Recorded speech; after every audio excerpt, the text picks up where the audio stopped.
Hi all, I'm Jack from Quilting Dreams, and today we're going to do a beginner friendly quilt. This is a pattern that I've made. It's not a pattern that's available, it's just one that I thought I might do a tutorial on. One evening I just sat there and thought about what can I do tomorrow. With that I played a little bit on electric quilt, and the next morning after I finished parkrun I popped straight into the craft room, and by the end of the day the quilt top was all made, so that's pretty exciting. This is a very quick and easy quilt, and it is one that if you've still got that Christmas quilt that you need to make, this is the perfect quilt that you can do to make it. I have used Camille Roskelley Rosemary's Cottage. That's one of her new fabric lines. I love it. With this particular range, I have not taken any consideration about my fabric placement. I just sat there and sewed.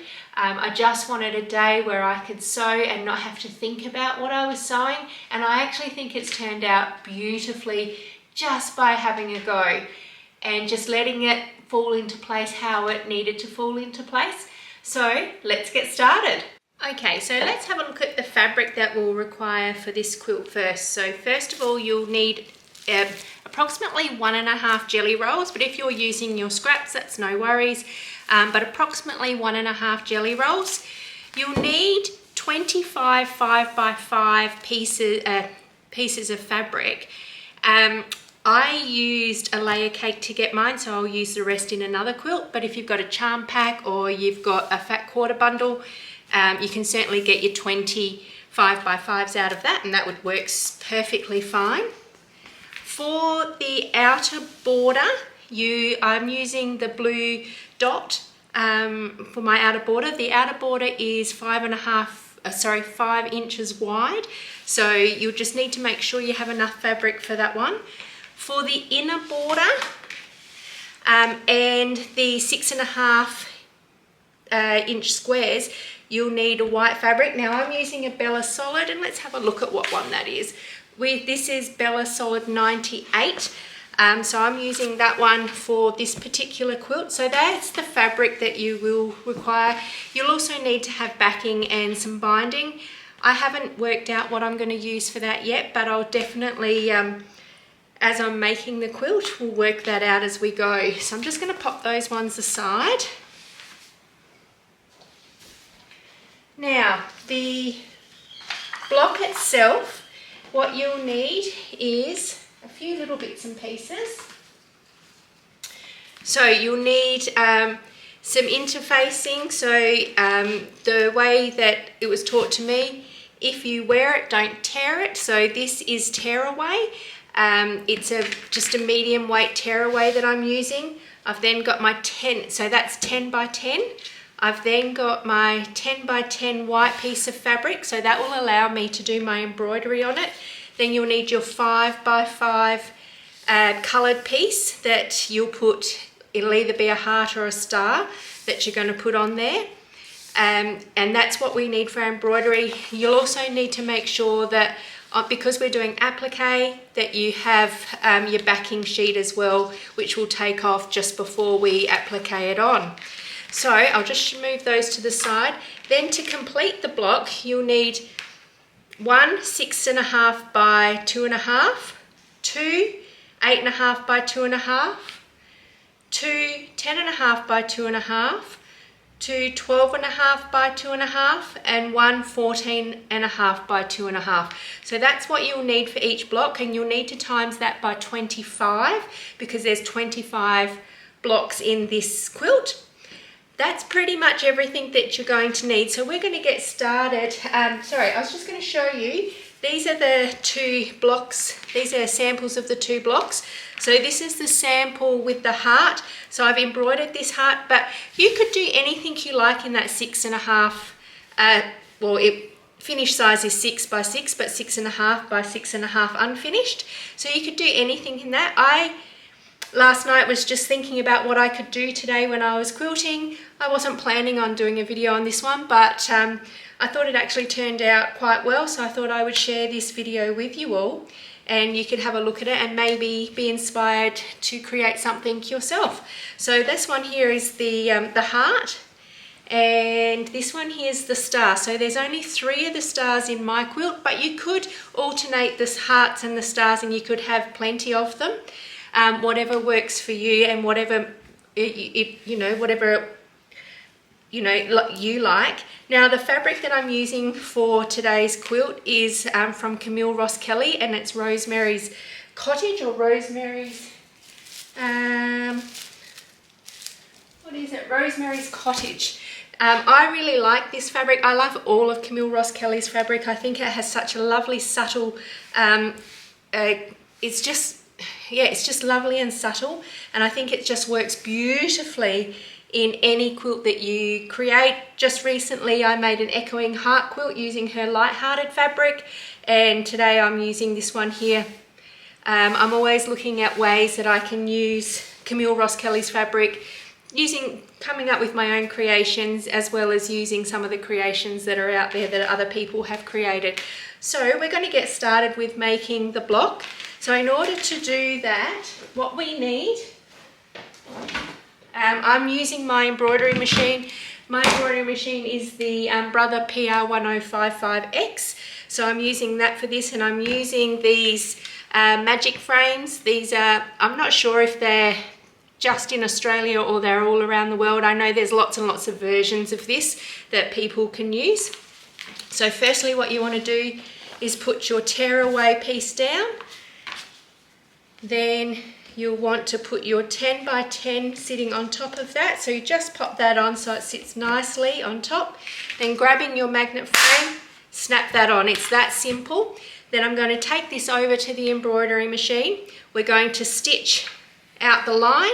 I'll then put this fabric on top and it will do another stitch outline, and then I'll cut around it and embroider. Then it will applique around that heart that I'm about to do. So I'm going to go ahead and do that now, and I'll show you once this is finished doing the applique. Okay, so I've finished the applique embroidery on the heart. So next we just take this apart, separate those, and we're going to just trim this down. So we want this to be 6.5 by 6.5. So I turn this around, this 3 1/4 line, I line that up with the top and the bottom of the heart, and we just trim that up and take those bits off. Just turn that around. Then I use the top and bottom of, I want 1 inch from the bottom and 1 1/4 from the top. So I just line that up, and again just trim that across and pop those to the side. So that's the inner part of our heart ready. So we're just going to take off the tearaway.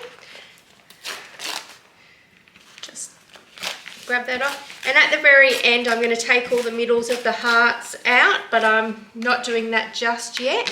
So I'll just remove these. Okay, so that's quick and easy and looks super sweet. So then we've got pieces to make a version of the log cabin. So one thing we need to consider here is that there are a lot, and we don't want them all going exactly the same way, or you might like that, and then if you do, then you make them all the same way. But what I've done is I've done 5 with the 6.5 at the top, and then the next 5 on the side, the bottom, and then the other side. And then for the last 5, because there's 25 blocks, I've gone back to the top, with the exception of 1, which I've done at the bottom. And the reason I've popped that at the bottom is because in the bottom row, you would have 2 top ones. But with this way here, if you have 1 at the bottom, it's seamless. It doesn't look like it's out of place, but that's exactly what we're going to do. So right sides together, we're going to stitch this along, and I'll pop back when we're ready for the next one. Okay, so what I've done is when you have finished sewing, after each one I actually iron and I press to the dark side. So I'm always pressing out because that's darker than this lighter one. I'll grab my next piece, right sides together. Actually, it's this side that I'm going to do, sorry about that. And we'll pop that one on. Now we have the 2 on, we just grab our next piece, pop it down. You don't need pins for this, you just pop it in, right sides together, 1/4 inch from that seam, and we sew away. Okay, we've got that next one on. Grab your next piece, match it up, and don't be too fussy about what pieces you use. It'll all work out. It just looks stunning. It doesn't matter which ones you pick up or how you're coordinating it. When we get it all together, it's not going to make any difference. It's going to look beautiful. I'm going to go ahead and put all of these pieces on and come back and show you the finished block. Okay, and there is our completed block. Once you've finished sewing all of your pieces on, you'll want to square up your block to 14.5 by 14.5. I highly recommend that you do this for every single block because this will actually help in the end and your quilt will look so much better. So absolutely go ahead and sew these up at 14.5 by 14.5. All right, I'm going to go and get a row and we'll start piecing it together. Okay, so once you've got all your blocks completed, what I do is I pop it out on the floor and I audition the blocks. So you can actually check then if you've got any that are matching, but I wouldn't put too much effort into it because it's just going to look stunning anyway. But the things that I was looking at is if I've got 2 lights that are exactly the same, then I would try to shift them in the sort of the row that I had them in. If I had 2 of the darks that are exactly the same, then I'd shift them. But outside of that, I pretty much keep everything as is because of how we've got our blocks going, you know. So we've got the 6.5 at the top here, on the side here, bottom, and then on the other side as we go along. It can only really move with 5 other blocks. So you've just got to consider where it places best. But I wouldn't spend a lot of time doing that. The next step is I pick up from right to left, place them on top of each other, then I come to the sewing machine and I put the first 2 out, right sides together, line them up. Now you can pin them. For this quilt I haven't pinned anything. This is a quilt in a day, so I have not done any pinning and I just wanted to play today and have a really good time. So with that, I'm going to grab these up, pop them together, making sure I've got the right angle here, and I'll sew all of these along. So I'm going to go ahead and do that now, and we'll pop back and we'll put 2 rows together. Okay, so now that we have all of our rows completed, one thing you'll need to keep in mind is when you're doing your rows, make sure that when you're stitching the blocks together that you iron one row to one direction and iron the next row in the opposite direction.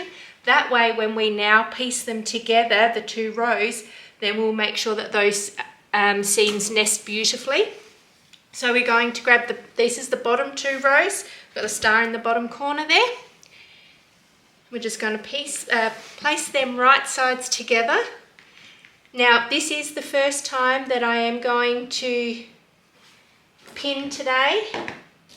But I do find when you are putting the rows together, it is much easier if you do pin. So what I'll do is I'm going to just pin the end. So I'm going to pin the end. I'm going to make sure that this is right sides together, a nice right angle there, and pop the pin in, and then work my way down at the connection of each block. Pop a pin in where we've got that and make sure they connect in nicely, and just do that the whole way down. You'll see with what I'm doing, because that first one's in beautifully and we're just scooting it along, that they're just going in perfectly, and that's through making sure that we have our 14.5 by 14.5 inch blocks and taking the time to square them up as we go. So it's a really important step, and I can't stress enough how much that works. Sometimes it's nice just to scoot through and not do it, and you can get very lucky, but a lot of the time you don't get lucky and you end up with you know, these seams not connecting very well, they're out a little bit, and that's just because a couple of millimeters or, you know, 1/8 of an inch can make a difference to your quilt. I'm going to go ahead and pop all the rows together, and then we'll be back for the borders.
Okay, so we have finished the quilt top, which is absolutely beautiful. I love it.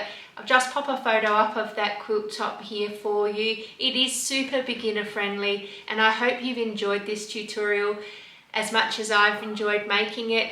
This is a quilt if you do need something still for Christmas for that someone special in your life. This is certainly a quilt that you can do in a weekend, and it will just turn out just beautiful and they will absolutely love it. Until next time, keep crafting and have an absolutely amazing day. Bye!